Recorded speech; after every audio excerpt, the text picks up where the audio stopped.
clock tells me it's 5 p.m. I'm very happy to introduce you all to our public online lecture series, Sustainability in Computer Science. Some of you might know we started this a year ago, as it's in fact the second round now. It is a common public lecture series of a non-profit association where all Austrian computer science departments, institutes are members, together with IST, with the Institute of Science and Technology Austria, and really also all colleagues who contribute with presentations to this public lecture series are from these 8 different institutions, as you see here on the slide. And it is really the first of its kind, that we have a common lecture on a very, very important topic. Sustainability in computer science covers the 2 faces of the same coin, so to speak. It's on the one hand really how computer science supports sustainability projects, so to speak. You can say sustainability by computer science, but at the same time, computer science is using more and more energy, more specifically all different kinds of learning, deep learning, machine learning technologies use more and more energies. We hear it every day, what the big companies buy and build on new data centers. So it's also about sustainable computer science. And both sides of the same coin will be covered by this public lecture series. It is every Monday, 5 p.m. Normally I will moderate, introduce the speaker, and also then moderate the question answering session. But I'm very happy that I have next to me Marianne, who is a pre-doc, Marianne Schnellmann, a pre-doc in our research unit who helps me, and also the team of our communication center at the Faculty of Informatics of TU Wien. So there are several hands behind who make it possible that we have this sustainability in computer science lecture series, and I thank all of them. Just 2 slides more. One is about this country overshoot days. When I have heard about the first time, I was kind of shocked. When you look here, for example, as we in Austria, we have kind of eaten up our resources for this year already at April 7th. So that means a bit over, after a quarter of a year, we have taken it all. The light positive thing is last year it was April 6th. So apparently we have improved at least by 1 day. But when it goes with this pace, it would mean, okay, another 250 years, more or less, even more, until we are kind of again at the equilibrium. At least I'm pretty sure that I will not live as long. What it should tell us is, okay, we have to be aware that we only have limited resources, and we have to deal with these limited resources. And there was another post in the public media which kind of struck my interest. It is about these points of no return, in German Kipppunkte, where really, you can say, fact-based, evidence-based. They have different estimations by scientists that which amount of increase in global warming will kind of change something in our kind of geographic landscape on Earth, being it about the forests in Canada, being it about permafrost, being it about vegetation in the Sahel zone. And this altogether should also remind us that even we still have kind of time for improvement, but this time gets less and less. And with this, and without further ado, I'm stopping now my screen sharing, and I want to introduce Atakan Aral, our first speaker. Atakan can now share its screen, his slides. Atakan is a professor for information systems engineering at the University of Vienna in the Faculty of Computer Science. So it's the kind of the sibling faculty of the Faculty of Informatics at TU Wien. I know you have, as you and your faculty, you have celebrated 20 years of existence just last Friday. And in the welcome speech of Rector Schütze, who is a Kulturhistoriker, so his history of art, very important topic, but a bit different to computer science. But Rector Schütze said, okay, without the Faculty of Informatics, nothing goes. Nowadays, AI becomes more and more important. But please be aware that AI is also eating up the energy. So even the rector, coming from history of arts, was aware of course, this situation. And I think especially your topic today, sustainable IoT and edge AI for remote monitoring, also tackles this kind of two faces of the same coin. And we are all looking very much forward to your presentation. We say more or less 45 minutes of presentation, and then we have a question answering session. All participants are kind of able to ask their questions, or they write it in the chat. And perhaps last thing I should mention, all the students from the different institutions who are kind of following this lecture series, you should be able to use, so to speak, to use this lecture series within your own curriculum in your own local organizations. And if you don't know how to, then just ask one of the lecturers of this sustainability in computer science lecture series who are from your institution, and they will tell you what to do. Our students at TU Wien, they know they have the TUVEL course, so there everything should be clear. So without further ado, Atakan, I'm really happy that you accepted to make a presentation, and it is your floor. Thank you very much, Gerti. Thank you for the introduction and nice slides that puts everything into perspective, actually. It is my pleasure to give this opening lecture of the series. And as Gerti said, I am an assistant professor of information system engineering at the University of Vienna. But some of the research I will explain today were done in my previous institutions where I was previously employed, Umeå University, Sweden, and TU Wien as well. And of course, these were possible with the generous support of various funders, as listed here. So today I will talk about sustainable IoT and edge AI for remote monitoring. And I would like to start with the last part of it, monitoring, and then go from there. So environmental monitoring, according to United Nations definition, is a tool to assess environmental conditions and trends to support policy development and its implementation, or to develop information for reporting to national policymakers, international forums, and the public.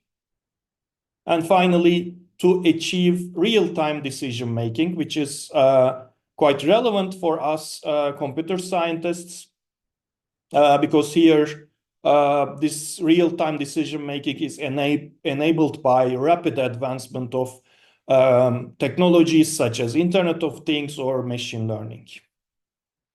And of course, environmental monitoring is crucial for various United Nations Sustainable Development Goals. Some of them are listed here. And when we talk about remote environmental monitoring, I mean two different things by the word remote. First, I mean that we are collecting data in geographically remote regions, as exemplified here, which this is a AI-generated image. So these areas are typically characterized by low availability of energy infrastructure and also low availability of network infrastructure. For some examples could be monitoring for water pollution in rivers that pass through rural or remote areas, monitoring for forest fires, avalanches, landslides, etc.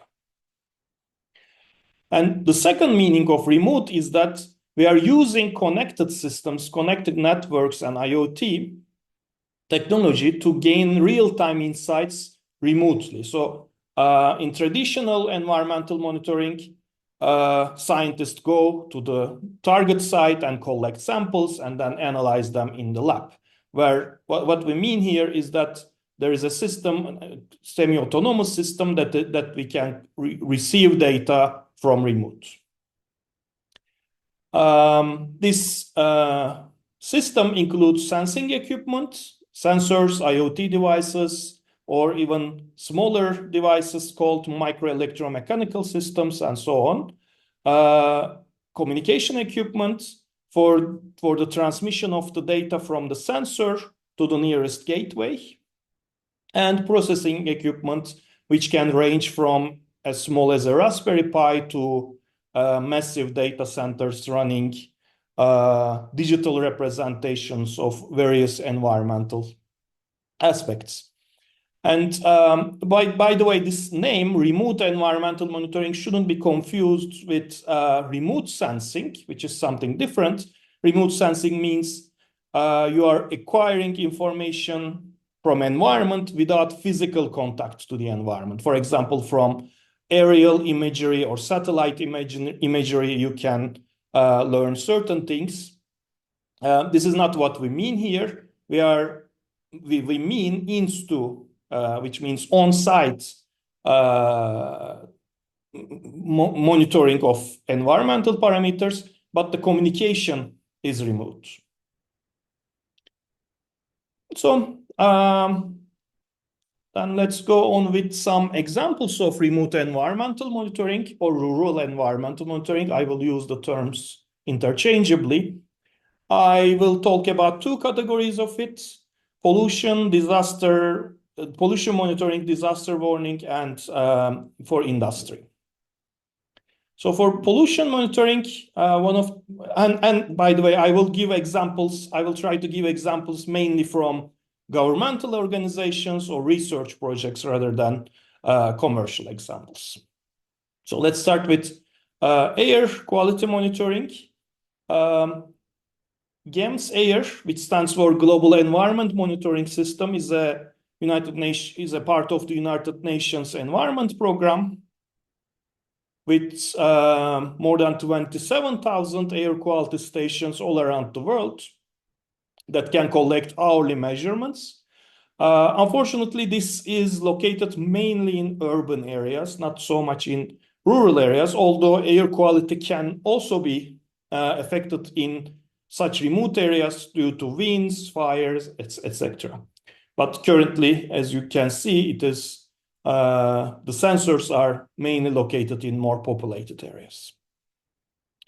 Another project for air quality monitoring, again in an urban setting, is this MegaSense, which uses ML to calibrate many low-cost sensors, for example, wearables, with a few of highly accurate measurement stations to have a detailed and high granularity tracking of air quality. And they are testing it in the city of Helsinki at the moment.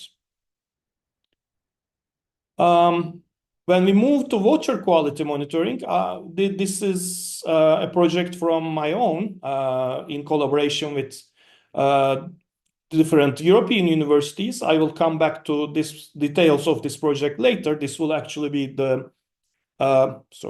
this will actually be a running example throughout this presentation. But if we look at some numbers, in river monitoring, we have up to 100 sensors. We have 2 prototype deployments. We measure more than per minute.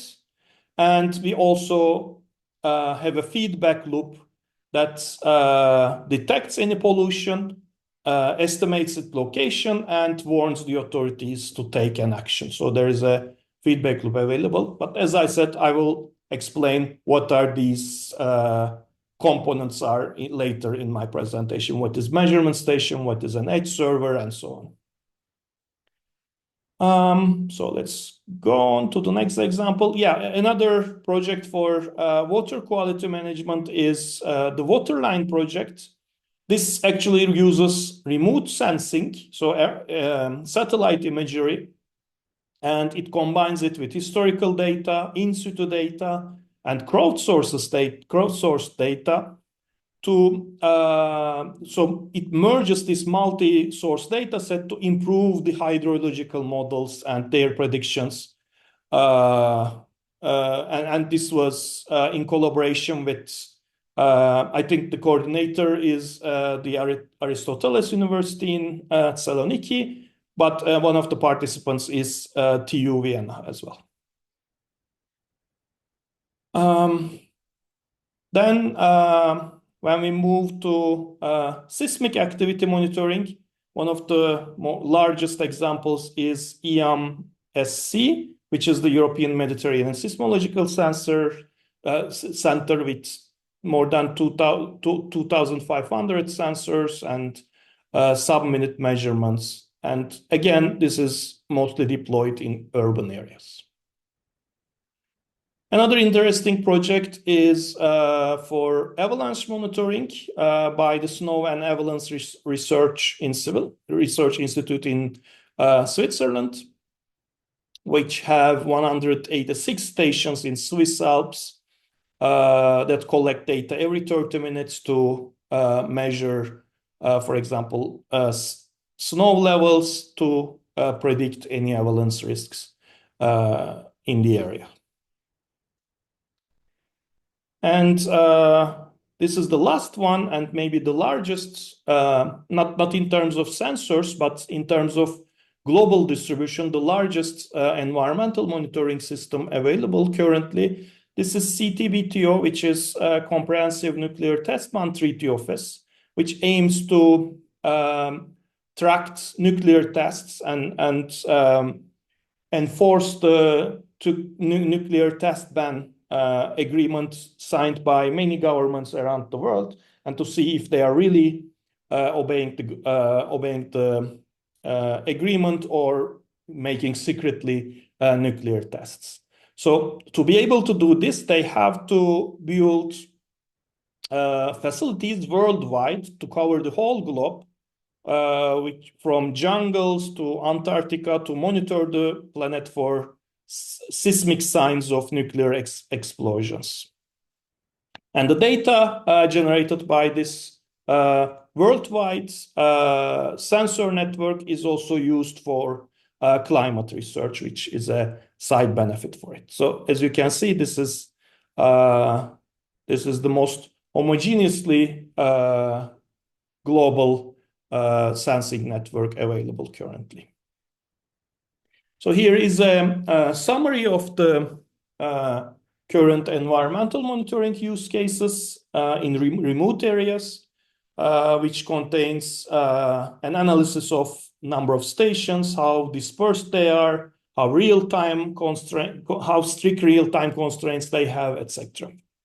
And this is a part of an analysis of rural environmental monitoring in a paper coming up soon.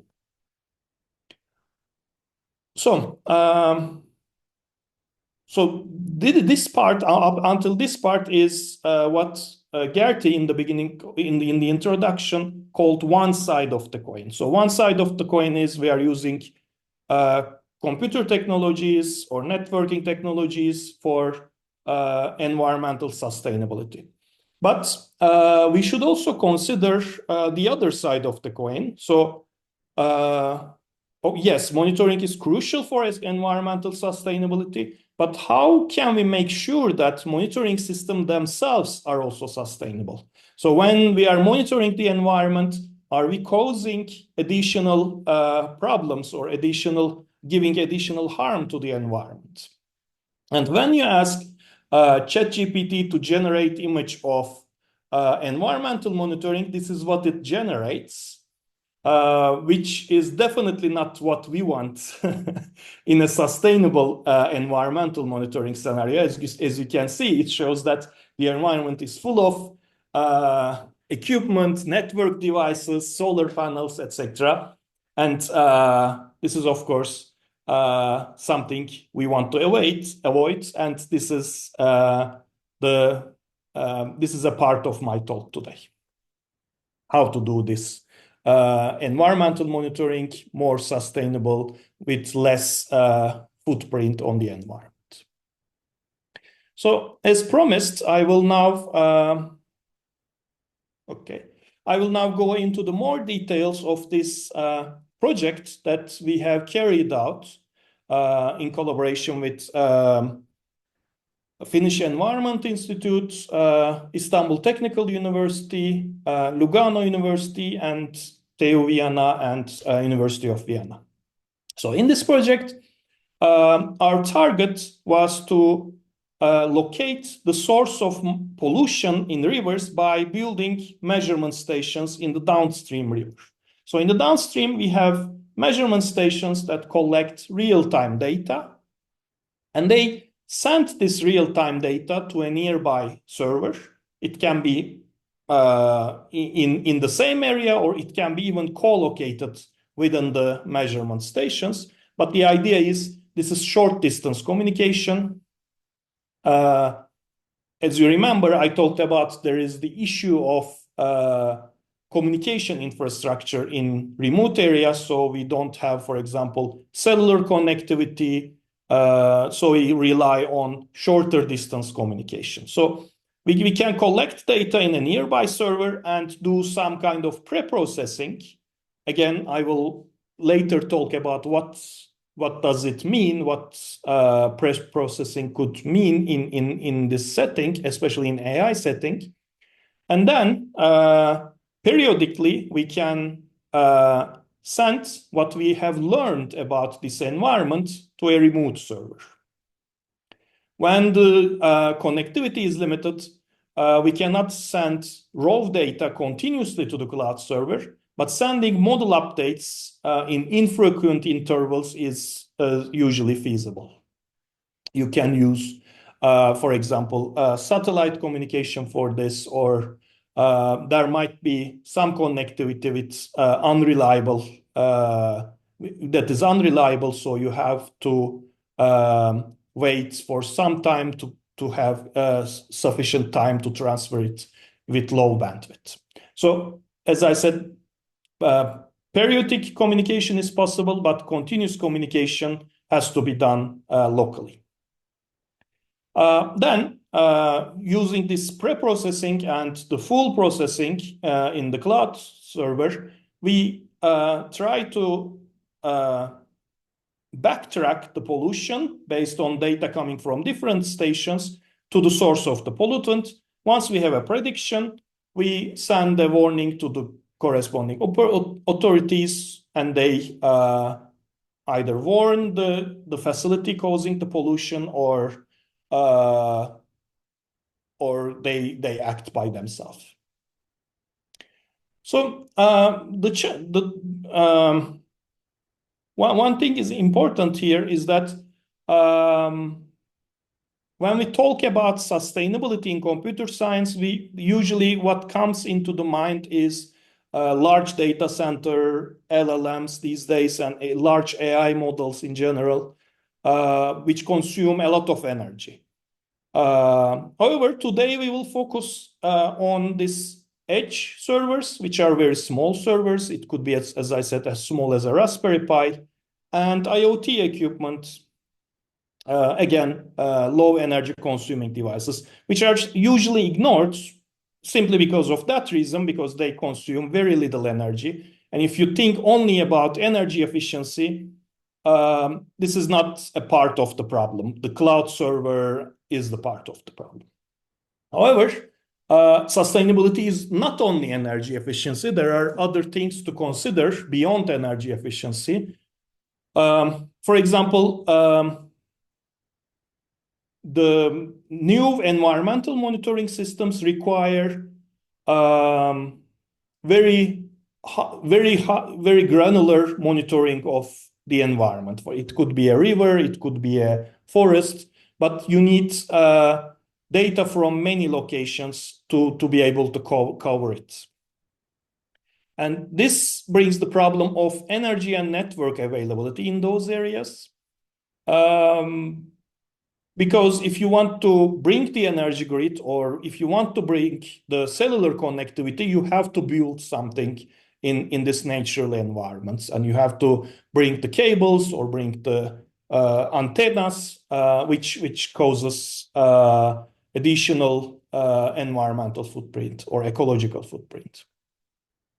Another point is that usually these devices are battery powered, and if you do a lot of processing on them, or if you transmit too much data, their battery life will decrease, and accordingly you will have to dispose these batteries. First, you have to go there for maintenance, and second, you have to dispose the batteries, which include toxic chemicals like lead or lithium. Another aspect is this hardware can become obsolete due to technological advancement, especially in this large-scale deployments. Replacing these outdated hardware generates electronic waste, and in these remote areas, it might not be easy to get rid of this waste or recycle it. Furthermore, building large-scale monitoring systems may interfere with the wildlife behavior. For example, there are researchers shown that they are disturbing migration patterns or local ecosystems. And again, manufacturing and installation of these infrastructures, because they are large-scale systems, have certain carbon footprints. So what can be done about these? For example, for energy availability, to cope with energy availability or unavailability, to better say it, energy harvesting systems can be implemented. This is not my research area, so I will not go much into the detail of energy harvesting, but I will give you a short definition.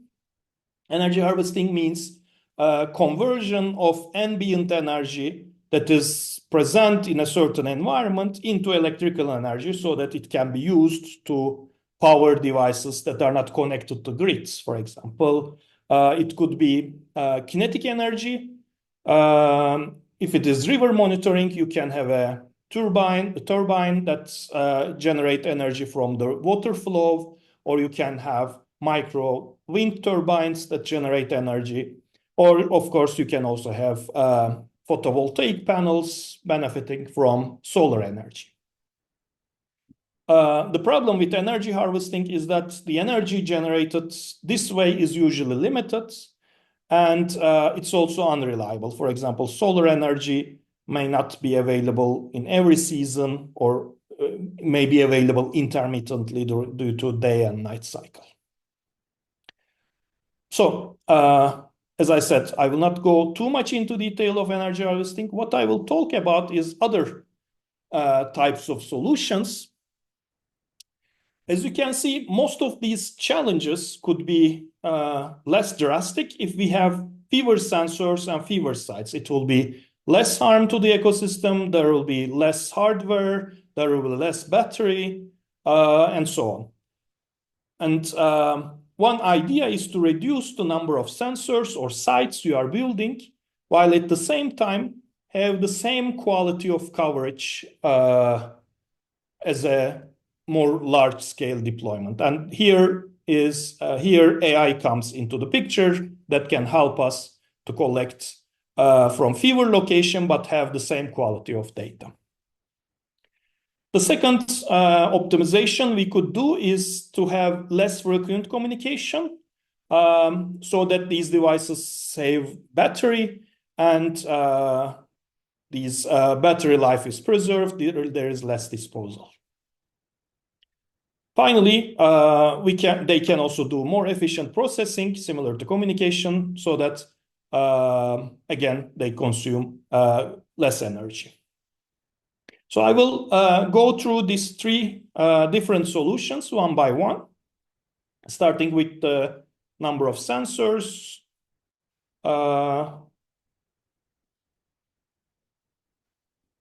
Optimizing the number of sensors and gateways. This work was published in this paper, and it's a part of the SWAIN project that I introduced in previous slides, which ended recently, but we continue working on this field still. So in sensor networks, one of the questions is the spatial planning of these sensors, and in our case, also network equipment. So you have to consider the data quality. You should pick locations that are more informative. You should consider reliability. If one sensor fails, you should have backups to get comparable data. It should be easy to maintain. It should be easy to reach, for example, physically when maintenance or battery replacement are required. You should consider accessibility to the electricity or network grids. You should consider the costs, again, proportional to the number of sensors. And of course, as mentioned, you should consider the sustainability of the solution. So in this project, we had two case studies from our partners in Turkey and Finland. These partners are environmental scientists who are expert in their areas, and they provided us these case studies. So on the left, you see the Ergene River in northwestern Turkey on the border between Bulgaria and Greece. And as you can see here, these industrial zones highlighted with red areas is very common in the upstream river. And in the downstream river, we instead see agricultural land irrigated with this river water. So if there is a leak in any of these many facilities, many factories using river water, then this water will be used for irrigation.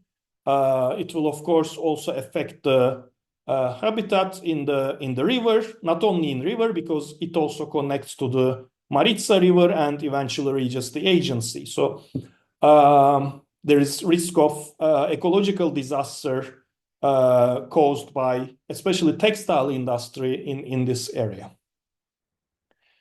Therefore, it is time-sensitive decision to detect pollution and especially know where the pollution is originating from, so that you can prevent it as soon as possible, because you have to do it before it reaches the agricultural areas. The second use case is the Kokemäki River in Finland. This river is of course, geographically very different. For example, it freezes during winter, so data collection is not possible. But also, but there is still real-time requirement here, because this river generates the artificial groundwater that the city of Turku uses as its utility water. So there are also several factories using river water again, and if there is any leak, which happened before in early 2000s, which was the largest leak of lithium in Europe, caused a disaster in the river habitat, but also has the risk of affecting the humans. And it is possible to automatically stop the water intake for the city utility water. But according to the estimates, it takes 20 minutes to 1 hour, depending on season, to polluted water to reach from its source to the water intake location. And again, there is this time critical aspect of the problem. So, of course, one solution would be deploying a sensor or monitoring station in every branch of these rivers so that we will have complete coverage. But due to this previously mentioned reasons, we want to avoid this. We want to find minimum number of sensor locations to cover the same area. And for this, we developed a framework called GANS framework. The name comes from the first letters of different modules. It consists of 4 modules. And this framework starts with an initial placement. We already have some sensor locations, and we want to improve this. And in our case, these sensor locations were manual collection locations. There wasn't an automated system in place. So we had historical data collected from multiple locations around the river. For example, for Ergene River in Turkey, this was 70 locations. And the algorithm starts with these 70 sampling locations and assume that if we use all of these locations for gateway placement, for data collection, how many gateways or where these gateways have to be placed. Of course, we will reduce the number of sensors, but this is the first assumption. So based on these gateway locations, hypothetical gateway locations, we simulate the network and estimate what would be the quality of data collected from each locations. And based on these measurements and also historical measurements, we now decide the optimal locations for the sensors based on a technique called QR decomposition. So after this, we can actually deploy the real sensor locations, and based on these real sensor locations, we can decide on the real gateway locations. This approach also generates multiple candidate solutions. There is no solution because there are different trades-off. You can increase the number of sites, but this, for example, increases the energy, but you can also increase the data quality, but at the cost of more sites and so on. There are different trades-off. So the solution deploys multiple candidate deployments, and you can have your own decision module to choose between this candidate solution. For example, in our case, we chose the one that is most energy efficient. So these are our initial results from our analysis of the Ergene River. The first image shows the manual sampling locations. The second one is the second step where we deploy the gateways to cover most of these locations. And then the third one is includes the optimal sensors, which is a reduction from 70 to 30 in this example. And the quality of data has been the same, so the accuracy of the model was not affected. As a result, we managed to deploy 60 to 73% fewer IoT nodes, and were able to detect almost the same number of pollutants. As you can see here, number of unique pollutants we are looking for was 131. And we were able to detect almost this number. I think we were 3 or 4 short with only 30 sensors in our proposed approach of QR. This was the first comprehensive evaluation of energy consumption for multi-type IoT nodes in the literature. So, and the second part of the problem, as I mentioned, is optimizing the communication efficiency. To come to the communication efficiency, I have to mention that we are talking about this part of the problem. So the data from the local server to a remote cloud server. But in an AI settings, we should know what kind of data is transmitted between these two locations. The idea is we collect the real-time data and build a model that represents a local area of the river. And there are, of course, not a single edge server, but tens of edge servers around the river, which all cover different parts of the river.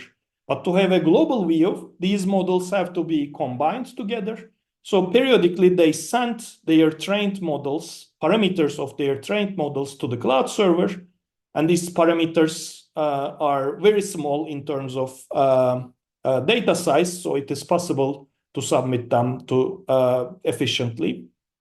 And the cloud server was building a global watershed model based on these local models and broadcast this model back to edge servers. So this approach is sometimes also called edge intelligence or edge AI, defined as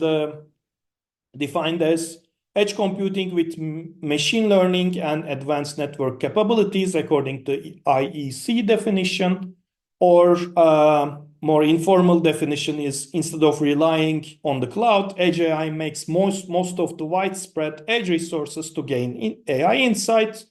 The idea is that mobile, or it could also be fixed devices, would have the most amount of data, but simplest models, and the cloud server would receive the least amount of data, but it will have the most complex model, and edge computing will be in between these two approaches. The benefit of edge computing is that edge servers are located closer to the data sources in terms of network distance, of course, not only physical distance. And this allows us have higher data transmission rates, but at the cost of lower computational power, because edge servers are not as capable of cloud servers, as you can imagine. So this is the graphical representation of the same problem.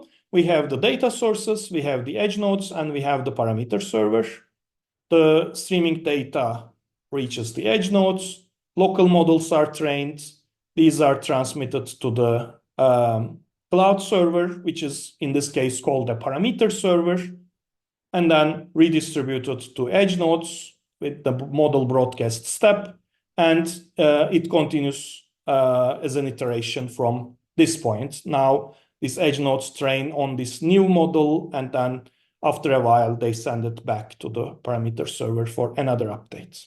And the idea here is that is to reduce the communication between edge nodes and parameter servers for two reasons. First, it is energy consuming to transmit data. And second, the network is unreliable. So if you rely on too much communication, your model will suffer because some updates will not arrive. And this is how we modeled this problem with a very small scale example with 4 edge nodes. And let's assume that at certain time in this timeline, you see the arrival times of updates from edge nodes. So let's say that at time t0, we have update from two edge nodes, but 2 of them are missing due to unreliable network, for example. And in this case,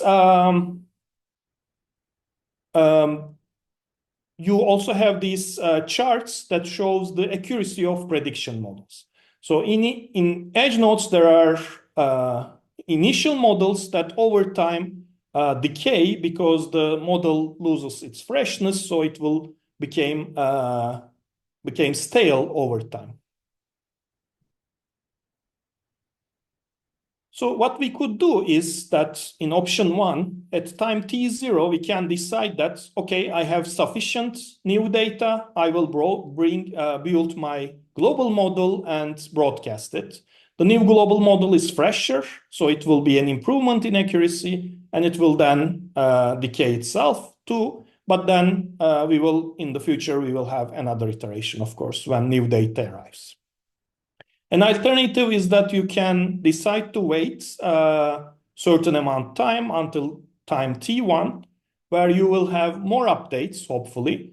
But the problem is you will have to tolerate the old stale model for a longer period of time. But in the positive side, you have more data to build your model, so your model might be more accurate. And as you can guess, the last case is waiting for all updates to arrive. This is what traditional federated learning does. All updates arrive synchronously, and only after that, a new model is built and distributed. Unfortunately, in remote areas, this doesn't work very well because you will always have some missing updates. And we model this problem, as I said, as an optimization problem where we try to maximize the area under this graph. So the utility, it could be accuracy or whatever utility function you use from t0 until, I think these x locations are not correct here. So t0 is here actually. From t0 to tj, so your choice of time with the old model, plus from that point, your chosen time until the end of iteration with the new model. And you are trying to find a j, so a point to optimize that maximizes this utility. And our hypothesis was that there exists an inconsistent point to broadcast the model within each iteration that yields the optimum accuracy. So due to time limitations, I will not go too much into details of these, the solution to these models, which uses a Markov decision process and then trains a reinforcement learning algorithm on top of this Markov decision process. But yeah, if you are interested, you can read about it in this paper. But I would like to give some statistics about it. We were able to achieve comparable accuracy to centralized or core AI models. So no distribution, all the data is available in the data center. This is what we call centralized AI. So we had comparable accuracy to that, despite we had real-time responsiveness, which we measure by a metric called age of information. So how fresh or how aged the information is. And we showed that our approach was very energy efficient or communication efficient. We were able to keep the updates under 1 per minute. And this was the first stainless control mechanism where the synchronization period is learned and adapted from environmental changes. So the final part of my presentation is about optimizing the energy consumed. So we optimize the number of sensors, we optimize the communication, now energy consumed during the processing. And I said that on the edge server, we will do some pre-processing. And what this means in a modern AI setting is, could be, for example, a partition of a neural network can be executed on the edge device. Then intermediate parameters could be sent to the cloud, and the larger part usually is then executed at the cloud. And compared to input data, which could be an image, which could be a large amount of sensor learnings, this intermediate data is much more smaller, several times smaller than the raw data. So it is more efficient to send this to the cloud. So instead of running the whole neural network at the cloud, we do a few layers on the device and then rest at the cloud. And in a river monitoring case, it could look something like this. We collect some data from sensors on a gateway, and then we run, let's say, depending on the processing capability of this edge node, 1 to 5 layers, 1 to 5 here, and the rest of the layers in the cloud. Or if it is a less capable, we can do 3 layers and do rest less in the cloud. And this capability might also depend on energy availability in the temporal situation, for example, in an energy harvesting system. Another solution could be, again, in a neural network setting, we can stop the execution if we reach sufficient quality. This approach, called early exits, has a typical DNN structure, but there are also some branches where you can have an early exit, as the name suggests, and as a result, if the accuracy of your prediction is sufficient for you, if you are confident, if the model is confident enough, you can stop execution. And if you combine these two approaches here, you can have 1 to 5 layers. And if this is good enough, you do an early exit. Otherwise, you go to cloud, or you do 1 to 3 layers, do an early exit, or go to the cloud. So I think we are in time to finish my presentation. So thank you very much for listening. And if you have questions, I will be happy to answer them. Atakan, thank you very much. You are the first, this year the first time as an active member of this lecture series. And you know, last year I started the question answering session, I guess, from all the presentations with, I don't read a thriller anymore, you know, it's just listening to the presentations is exciting enough. And you kind of are the next one in this list of presenters. It's really amazing. I think how much is already possible out there. And I have to say how few we teach to our students.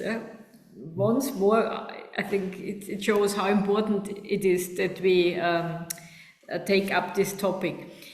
I'm looking at the chat, and so far nobody dares to ask a question. I have 2 questions. Yeah? You were talking on page 20, this is then part of the excitement, about just reducing the amount of sensors. And when I got it correctly, you said you reduce it by 40%, you only have 60% of the sensors. It was on page 20, but so 60% of the sensors you have, but the energy consumption is, saving, is up to 60%. So although, now you reduce by 60. Okay, that was my mistake. 60 fewer nodes deployed. So you reduce by 60 and you save, therefore, energy by 60. So from 75 to 30, I think we managed to reduce, but energy saving was not directly proportional to it because there are many factors to it. For example, we are also deploying network gateways around them. And there is also the trade-off here. You can increase the signal range of the gateway, and you can cover more sensors, then you collect more data more reliably, but then you are consuming more energy. So we were also tuning this parameter as well. So since there are different aspects, it's not directly proportional to the reduction of numbers. No, I understand.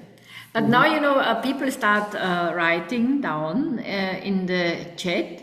I take here the one from Mohammad Ali Degani. In the projects you have done, do you have any suggestions for a new project for us? For example, while doing a project, did you notice that you can work on a new site as a, that new topics popped up. I guess he's asking for a master thesis, he or I she. guess. I don't know if you are with the University of Vienna, but I'm happy to supervise if you. The one idea could be exploring this new concept of intermittent computing. In intermittent computing, the computation is not continuous, but depending on the energy available. So if you have, for example, if it is a sunny day, you have more energy, you can do more computation. If not, you can do less, and you can optimize your workload based on this. I think this is an interesting direction. And as a new project, I also have a new research project that just started this year, where we do a similar thing for critical infrastructures. For example, water distribution networks or power grids, also in rural areas, in remote areas. This time not for preserving the environment, but for preserving the public interests. This has something to do with resilience, I guess, then. Yes, true. Also, okay.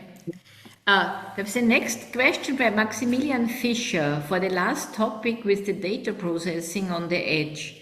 Is there a decrease in model training efficiency when training models on the edge servers independently, in contrast to training a model only on one system? Yes. Of course, there is a decrease in accuracy. Let me move quickly to there.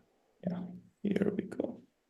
Yeah, I said comparable accuracy, but I didn't say how fast the convergence is. So we reach the comparable accuracy, but it takes more time because there is additional communication rounds going on. So at the end, the accuracy, I don't have the exact numbers, but at the end, the accuracy we could say the same, but it takes time for information to disseminate in this network, especially because we are reducing the number of communications. So it takes more time to train, but at the end, it becomes as capable. The next question by Lou Suslin. I was wondering about your phrasing of energy efficiency as a challenge. The other challenges seemed more like they fit sustainability. Is the energy efficiency phrasing meant to be sort of the direction that could be mathematically formally approached? Formally, as in the optimization you then went on to do? I believe I used the term energy availability, not energy efficiency, as a challenge. Energy availability is a challenge in environmental monitoring because we don't have access to reliable energy, and we have to find solutions for that. And one of the solutions is to make the systems more energy efficient so that they can run on harvested energy, for example. Okay, thank you. Then there's another one on slide 5. People are very precise. On slide 5, you talked about the lack of sensors in rural areas with regards to air quality studies. Do you know of any projects that use some sort of regression to reasonable accuracy estimate the expected measurements in the areas without sensors? I think this is what this project does, that the precise. So they are collecting data from urban areas, but they are, I don't know what kind of model they use, but they, as you said, they are doing some regression to predict data from other locations. But I argue that this is not enough because the source of the pollution is not only cities. It could also be industrial facilities located very far from cities, like mines, etc., or it could be caused by forest fires, again, in remote areas. Yeah, thank you. long question. This year we saw two interesting things. One is sand dust traveled from Sahara, as far I know from internet, and I saw it personally in Innsbruck, with mud type raindrop. I saw that myself. Another thing, sudden flood in some places all over Austria. People are saying they saw this kind of flood after a long time. Your approach is perfect for measuring those kind of problems with the concept of sustainability, question mark. Yes. I hope so. I mean, yeah, I haven't thought about this. So the question is if it is perfect for this or not. I can't say directly, but yes, I mean it's an environmental phenomena, and if it can be measured by sensors, then we can build models to analyze its behavior at least, and then from that point we can go on and move towards prediction. But yeah, This fits. Yeah, excuse me. Yeah, please go ahead. This fits with, I think, with the next question. If I understand correctly, you are using some form of model for evaluating sensor placements on how many micropollutions they find. How do you avoid bias in your model? So the model was not trained with the number of measured parameters, but it evaluated the accuracy of the prediction based on the available data, based on globally available data. So all the data coming from all sensors. So we didn't do individual optimizations and choose the sensor with highest number of pollutants detected. This would be a too simplistic approach, and we compared our approach to it and showed that we can be better than this. Regarding avoiding the bias, maybe you can clarify what kind of bias you mean. So it's not very clear to me.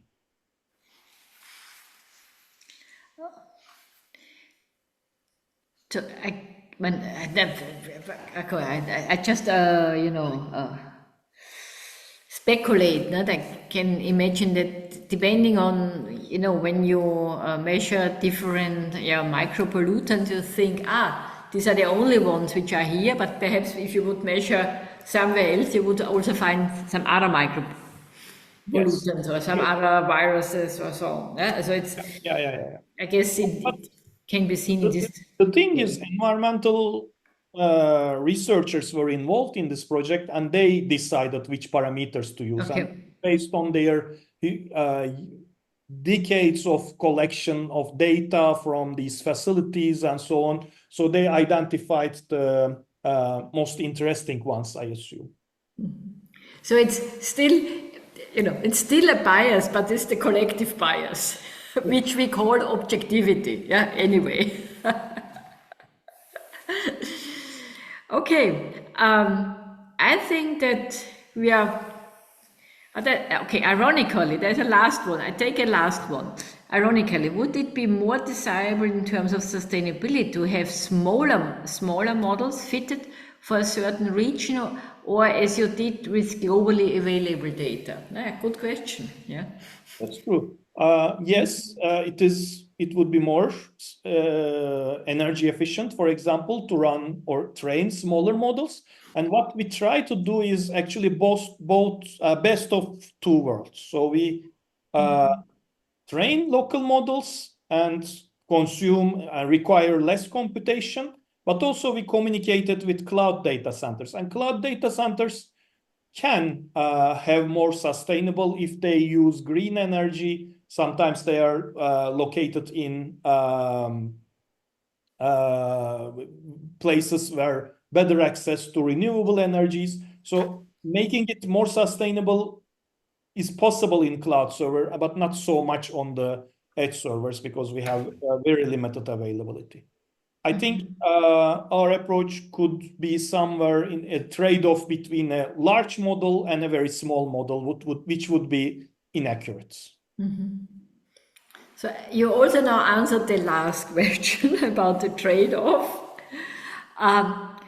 Okay, may I take the very last one? We are 5 minutes past our time. I have a more general question. Is it possible to go into more detail about how the lecture, about how the lecture will be graded, what the project will look like? I just have to can say, depending on where at which university you are doing the lecture, you have to talk to the to the lecturers of this university. Concerning the TU Wien, it is, we will do it the following way, that after the last lecture, we will put forward a set of topics based on the lectures, of course. Then you all write a seminar paper. You get a seminar paper from a peer, from a colleague also to review. And of course, you get feedback from us, from the lecturers, the teachers, to your seminar paper.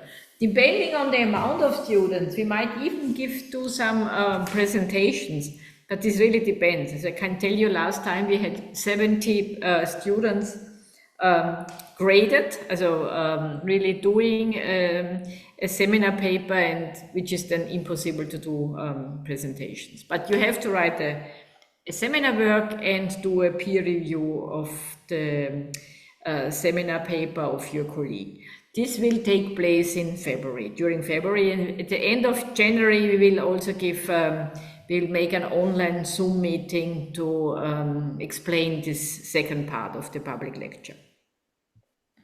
But this holds for TUV, yeah? Every university has to implement their own way of grading.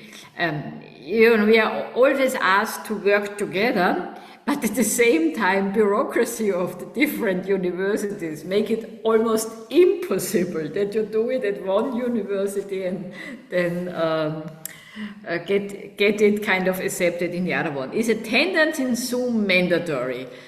Of course, it's easy now for me to say yes. But I can tell you, I don't check. I only write the number. So we had 197, all-time high, Atakan. 197 were listening to you. I don't check the attendance. All the material is online. So I ask also you, Atakan, to send me the slides, if okay. We put the slides online. We put the recorded Zoom video online. And although this is, at least for TU Wien, it's a VU, the attendance is not checked. If you want to do training your own model, you go to Atakan and write your bachelor, your project, or your master thesis with him, I would say. The upfront to take notes. No, you don't get things upfront. I can tell you why. First of all, I want that you listen, but at the same time, how are we working? We are working like just-in-time compilers. Yeah? Things are finished just in time, so I will not ask my lecturers to provide the slides beforehand.